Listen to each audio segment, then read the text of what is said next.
Si me ven muy rojo, no pregunten. Tenemos que hablar de Spider-Man Brand New Day porque es una situación muy extraña. Y primero tengo que sacarme esto del pecho, pero qué chingados fue eso de no solo sacar el tráiler a 4 meses del estreno, que ya parece ser la norma, sino además un día antes sacar mini clips del tráiler de manera aleatoria, así nomás. ¿Qué va a hacer lo siguiente? ¿Me van a hacer armar un rompecabezas de su póster oficial que tampoco han sacado? ¡Chinguenazo!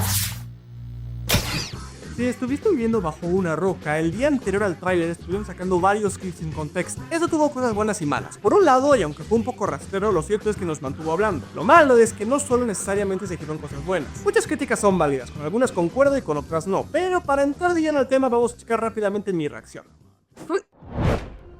Peter, de cabeza, está viendo la vida de nosotros. Ve a mucha gente quejarse de ese momento en específico, pero no se ve tan mal como la gente dice que se ve. Sí se ve evidente que es un poco CGI, pero My name is Peter no se Parker. me hace tanto. Something bad was going to happen, and the only way to stop it was to make Okay. everyone forget about me. Because I'm not just Peter Parker, Esta escena también vi mucha gente hablando como de qué pedo. Spider-Man. Pero visualmente me está gustando cómo se ve, ok. Ow, Frank! You just hit me with a van! Quit your whimpering. Ok. And sometimes Spider-Man has to do the hard thing, even if it breaks Peter Parker's heart. Uy, lo que se dijo de tener un novio. Y lo de la mutación del cómic de The Other, que ya se estaba diciendo ya hace bastante tiempo.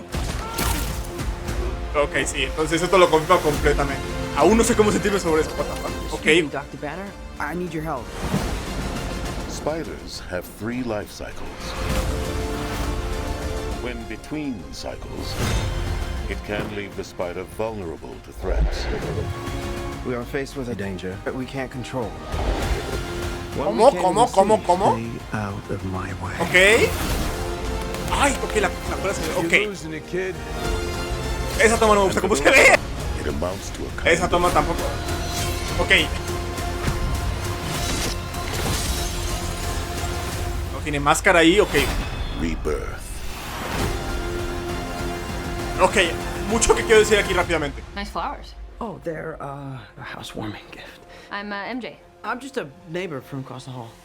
Friendly neighbor. Bueno, ese fue un trailer muy bonito. Me pregunto qué estará diciendo la gente. De momento las dos mayores críticas que he visto son con el CGI y el aspecto visual, que por momentos se ve raro, y con la historia, que todavía no queda claro de qué trata. Aunque sí se confirma un elemento, que es el de la mutación de Peter, un elemento que se ha visto en varios arcos narrativos del personaje. Sin embargo, y que a ojo yo creo que es el que más se está tomando inspiración, es el de The Other. Sobre todo por el tema del capullo y de los poderes mejorados. Ahora, hasta ahora esto seguramente ya lo has escuchado. Sin embargo, aquí viene lo interesante. En este cómic, el orden de los acontecimientos fue que primero Peter fue diagnosticado con una condición desconocida y presuntamente mortal, y después fue a buscar ayuda con otros científicos e incluso superhéroes para buscar alguna cura, alguna respuesta de lo que estaba pasando, y al no encontrarla, decidió pasar sus últimos momentos con su familia, hasta que llegó Morlun y se lo capió. En este punto se le da por muerto, pero lo que en realidad pasa es que más adelante renace en un nuevo cuerpo al aceptar justamente en el capullo su naturaleza un poco más arácnida frente a esta figura arácnida que dudo que veamos en la película. No estoy viendo aspectos místicos porque en el cómic de The Other, que es de donde sacan esta idea de la mutación y de la telaraña y del capullo y de no sé qué, yo creo que aquí en la película lo van a mantener más bien biológico. No, a lo mejor y los sentimientos, o a lo mejor lo que sea, al igual que con el Peter de Tobey Maguire, los sentimientos hizo que perdiera los poderes, a lo mejor la salud mental de Peter hace que haga una mutación, ¿no? Sin embargo, los elementos que parece que sí van a utilizar parecen estar en desorden. En el cómic la mutación funcionaba más como un clímax, como un desenlace de la historia, mientras que aquí parece ser más el detonante del arco narrativo del personaje. Primero sucede la mutación y después sucede la búsqueda por una respuesta. Ahora, ¿qué detona la mutación? Hay dos opciones. La primera es que se regresa al poder del amor. Es aquí donde entra en juego el regreso de MJ y Ned, que podría estar bastante justificado. Y es que no nos quiere asustar, pero No Way Home ya fue hace 4 años. Y esa acabó en que ambos iban a ir a una universidad que en teoría estaba fuera de Nueva York, por lo que para este punto ya deberían haberse graduado, y su regreso sería más bien una coincidencia que seguramente despierte sentimientos encontrados en Peter, lo cual llevaría a la mutación. Sin embargo, la otra opción es que tenga que ver con el personaje que está interpretado por Sadie Sink. Estoy seguro que no fui el único que se quedó con cara de pendejo en esta escena, y es que lo único que tendría sentido es que fuese este personaje misterioso. que podría ser Jean Grey o cualquier otro personaje con poderes psíquicos. Se nos deja en claro que este personaje puede meterse en la cabeza de las personas, entonces que le impediría meterse a la cabeza de Peter y despertarle lo que sea que tenga adentro. Incluso podrían ser las dos opciones, y a ver, solo porque Neve y MJ vayan a volver no significa que automáticamente vayan a borrar todo lo que pasó en No Way Home. Me gusta que sí van a volver, pero no van a no van a revertir el hechizo. Lo que sí me hubiese molestado un poco es que lo hubiesen revertido en chinga. Y me gusta que no es el caso, me gusta que sí estamos como volviendo a sus vidas, pero no necesariamente retomando lo que se perdió, porque sí se perdió. Incluso si llegaran a recordar quién es Peter, dudo mucho que las cosas regresaran a como eran antes. Sobre todo porque de qué le serviría si de todas formas viene ya un reinicio en camino. Ahora, es imposible saber cómo vaya a funcionar, pero creo que lo mejor que pueden hacer es tratar este regreso como una especie de despedida y dejar las cosas preparadas para como sea que funcione el reinicio en Secret Wars. Pero esto todavía no responde a nuestra mayor pregunta, y es ¿por qué chingados las escenas se ven así? Mucho se ha estado hablando sobre el aspecto visual de la película y viendo detenidamente el trailer creo que podemos desglosar este tema en varios aspectos. Por un lado, yo no creo que la cinematografía o la fotografía sea el problema en todo lo que no sea una toma CGI. Tienen buena iluminación, buen contraste, buena composición, buen color. Porque sí, amigos, tener colores apagados es válido, y porque en una toma esté nublado no quiere decir que toda la película vaya a estar gris. Incluso en las tomas de acción yo sigo viendo una buena cinematografía, con tomas más arriesgadas e interesantes. Ahora, ¿significa esto que el problema está en el CGI? Yo diría que no. Actualmente se le dice ya a todo CGI, pero si hablamos exclusivamente de los elementos generados por computadora, se ven bastante decentes. Tampoco son el pináculo del cine, pero yo diría de hecho que son una mejora en comparación a las películas anteriores. Lo que yo siento que le está frenando realmente es la composición digital, que para el que no lo sepa yo la diferencia entre composición y composición digital. La composición es cómo se ordenan los elementos para que se vean interesantes, mientras que la composición digital es cómo se unen esos elementos para que parezcan dentro de la misma escena, y obviamente que luzcan coherentes. De inicio hay uno que otro pantallazo verde y recortes que llegan a ser un poco notorios, pero tampoco son la gran cosa. A mi parecer solo hay unos cuantos momentos que parecen realmente tener ese problema, y todos estos parecen ser durante la escena del tanque, que si uno va a las imágenes del detrás de cámara te puedes dar cuenta del porqué. Que sí se nota otra vez, por ejemplo, lo que pasaba en Doctor Strange o en el propio No Way Home, que se notaba que el resto de la ciudad era una pantalla verde, que me gustaría que no recayeran mucho en eso. Para escenas de acción a lo mejor, sobre todo para quitar la multitud, porque cuando estaban grabando esto, pues obviamente había una multitud de gente viendo el espectáculo, que sirvió un poco como marketing, pero también afectó justamente eso, porque ahora tocaba quitar a toda esa multitud, lo cual resultó en que hay tomas en las que se nota que de fondo hay una pantalla verde. Sin embargo, las tomas que realmente comienzan a ser problemáticas son estas. En estas también se notan un poco los recortes. Sin embargo, el verdadero problema es que al intentar ya no solo copiar, sino directamente calcar las portadas de los cómics, terminan luciendo como una imagen animada en lugar de una escena de una película, al punto de que ya mucha gente cree que no es una grabación y que en realidad son fotografías. Ahora, yo no creo que sean imágenes, porque hay cambios de perspectiva en ciertos elementos que estarían mucho más cañón y difíciles de hacer con una fotografía que con un simple modelo 3D o una grabación.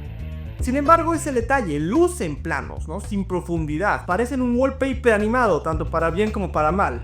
Sin embargo, puede haber una explicación, y para llegar allá tendríamos que regresar a la historia que habíamos armado, porque la respuesta pueden ser los lanzatelarañas. Quedamos que la mutación sería el detonante del arco emocional de Spider-Man. Con este llegarían las redes orgánicas y se desecharían los lanzarredes. Si es el caso, podemos adivinar qué escenas van antes y después de la mutación, y curiosamente todas las escenas que recrean portadas de los cómics tienen los lanzatelarañas. Incluso la de los ninjas de la mano, lo cual es chistoso porque en escenas anteriores no estaban los lanzatelarañas, lo cual indica que son momentos distintos. Por cierto, pequeño paréntesis con los lanzatelarañas, porque hay algo que me está torciendo la cabeza. Si te vas a las últimas tomas de la escena del tanque del tráiler, notarás que los lanzatelarañas están ahí. Tiene sentido, estaban en el rodaje. Pero si te vas a cualquier otro tráiler subido por Sony, te darás cuenta que en esa misma toma no están los lanzatelarañas. Y para rematar, unas tomas antes sigue teniendo los lanzatelarañas. Si tienen alguna explicación para esto, déjenla en los comentarios, porque yo al chile no encuentro ninguna lógica en esto. Todo esto implica que muchas de estas tomas que se ven planas muy seguramente están del inicio de la película, en lo que podría ser un montaje del estilo: hola, soy Spider-Man y he estado haciendo esto, y listo, porque el resto de escenas de acción se ven bastante bien y cohesivas. Estas son las únicas que desembonan, e incluso existe la muy alta posibilidad de que terminen siendo eliminadas o que sean directamente escenas falsas. Esto último lo digo porque si compara las nuevas tomas con las tomas que se habían filtrado ya hace unos meses, notas cambios muy radicales. Por ejemplo, la de Boomerang a mi parecer tenía una perspectiva más funcional y una mejor profundidad, e incluso se parecía más a la portada del cómic. por lo que no tengo ni idea de por qué la cambiaron. Pero incluso más cañón es la escena de los ninjas, que no es que haya cambiado simplemente de ángulo o de cámara, no, cambió completamente de escenario. En el tráiler filtrado parecía estar pasando dentro de un tipo de almacén, prisión, edificio, pero en el nuevo tráiler sucede completamente a las afueras, en la ciudad. Y como dudo que en apenas 2 meses hayan cambiado todo un segmento de la historia, lo más seguro es que esta escena junto con las demás sean parte de un montaje pequeño en el que el contexto de las escenas no importa mucho. Y si ese no es el caso, entonces muy seguramente muchas de esas escenas ni siquiera van a llegar a la película. Entonces, ¿por qué el tráiler de Spider-Man se ve así? En mayor medida los efectos visuales y el CGI se ven aceptables, teniendo también una cinematografía distinta a la trilogía anterior que embona con el estilo que quieren manejar, tomando también en cuenta que todas estas tomas pueden ser mejoradas para el producto final. Sin embargo, la mayoría de tomas que desembonan, y vaya que desembonan, seguramente sean tomas rápidas parte de un montaje pequeño sin mucha importancia, y también cabe la posibilidad de que muchas de estas tomas terminen siendo eliminadas, aunque eso ya es especulación. En la historia lo más probable es que empecemos con este pequeño montaje, el cual nos estará diciendo qué es lo que ha estado haciendo durante estos 3-4 años desde No Way Home. Este mismo podría pasar antes, después o incluso durante la famosa escena del tanque, en la cual también aparecería Punisher. El tanque terminaría chocando y se revelaría que dentro de él solo había una inocente anciana, la cual estaba siendo controlada mentalmente, o algo por el estilo. Más adelante, cuando se acaben las cosas, MJ y Ned regresarían de la universidad, tal vez manteniendo recuerdos de haber sido amigo de Spider-Man. Y ya sea por aspectos emocionales o por el personaje misterioso con poderes psíquicos, los poderes de Peter empezarían a mutar a su lado más arácnido, y Peter tendría que buscar ayuda en Bruce Banner. En cuanto al personaje misterioso, que seguramente sea el que esté interpretado por Sadie Sink, posiblemente sea buscado por Tombstone y los demás villanos, y protegida por Punisher. Los ninjas de la mano estarían coludidos con Tombstone, de ahí que los labos están involucrados, y cuando Spider-Man se entere de todo este asunto, intentaría llegar al fondo de todo. En algún punto, a pesar de los esfuerzos de Bruce Banner, la mutación de Peter se saldría de control y podríamos tener a un Man Spider, con el cual Punisher tendría que pelear, como por ejemplo lo hizo en la serie de los 90s. Ahora, esta parte es un poco más especulativa, pero si el personaje de Sadie Sink puede controlar las mentes y Tombstone, o quien sea que esté al mando, se hace de su control, esto podría llevar a la explicación de por qué Hulk se volvería salvaje, y todo terminaría en una batalla de Spider-Man junto con Punisher, intentando sobrevivir al Hulk salvaje mientras intentan liberar al personaje de Sadie Sink, de Tombstone o de quien sea que esté al mando. Fuentes, mis huevos. Díganme si les gusta este formato que quiero intentar hacer. He intentado reinventar un poco el contenido que hago y creo que este formato tiene bastante potencial. Aún quiero subir cosas que he dejado inconclusas y seguramente seguir haciendo videos de ese estilo. Pero seguramente eso tenga que esperar, ya que voy a intentar estar un poco más activo en mi otra cuenta, Gavinsky. En este quiero subir más contenido de yo como creador y no tanto como consumidor. Para eso está este canal. Sígueme ahí en Instagram como Gavinsky y si te gustó este video igual suscríbete a este canal. Yo por lo pronto me despido porque mi sentido arácnido está sonando y me está diciendo que tengo hambre, así que nos vemos.